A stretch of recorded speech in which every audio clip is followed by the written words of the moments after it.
기초의회의 현주소와 발전 방안을 모색하는 연속 보도 시간입니다.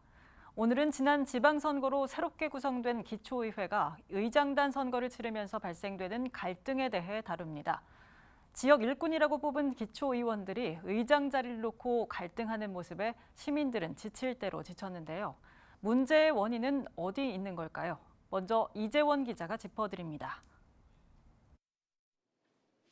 지난 7월 초 중구의회에서는 다른 기초의회와 마찬가지로 의장단 선거가 치러졌습니다. 하지만 수차례 정의를 반복하는 파행이 이어졌습니다. 중구의회 정원은 총 9명으로 국민의힘 5명, 더불어민주당은 4명입니다.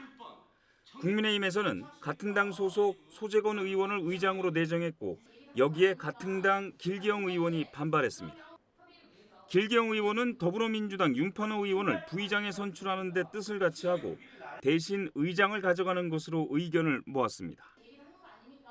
이렇게 되면 4대5로 국민의힘이 불리하자 임시의장인 소재건 의원을 비롯한 국민의힘 의원들이 정회를 요청했고 선거는 계속 미뤄졌습니다.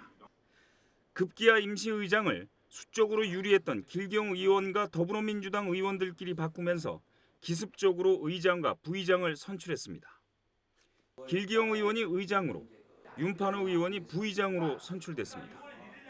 이것이 가능했던 것은 중구의회 의장단 선출 방식이 콘클라베, 이른바 교양 선출 방식이기 때문입니다.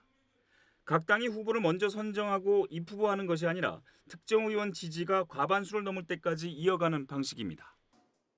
때문에 선거 과정에서 자리 나눠먹기를 위한 야합이 가능합니다. 각 당에서 입후보를 하지 않기 때문에 의장이 되면 어떻게 의회를 이끌어가겠다는 비전도 실종됩니다.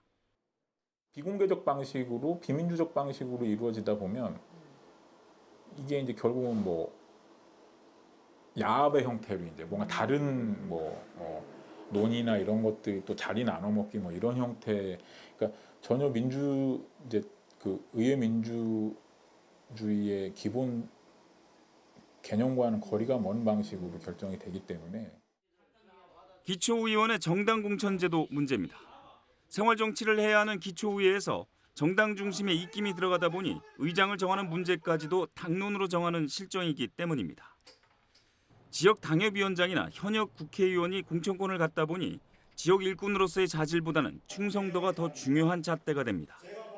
정당 차원에서 이런 공천 과정이 또 너무 불성실하고 유명무실하다 보니까 사실 자질 없는 분들이 들어가고 또 선거 과정에서 또 제대로 검증 없이 당선되면 그분들이 정말 제대로 지역 일꾼으로서 일할 수 있을지 깜깜할 수밖에 없다라는 이 악순환을 풀기 위한 노력들이 앞으로도 필요하다고 봅니다. 중구의회 국민의힘 소속 의원들은 여전히 의장단 선거가 무효라며 재선거를 주장합니다. 상임위원회 구성도 거부하고 있어 세계위원회의 원구성조차 안 되고 있는 상황입니다. BTV 뉴스 이재원입니다.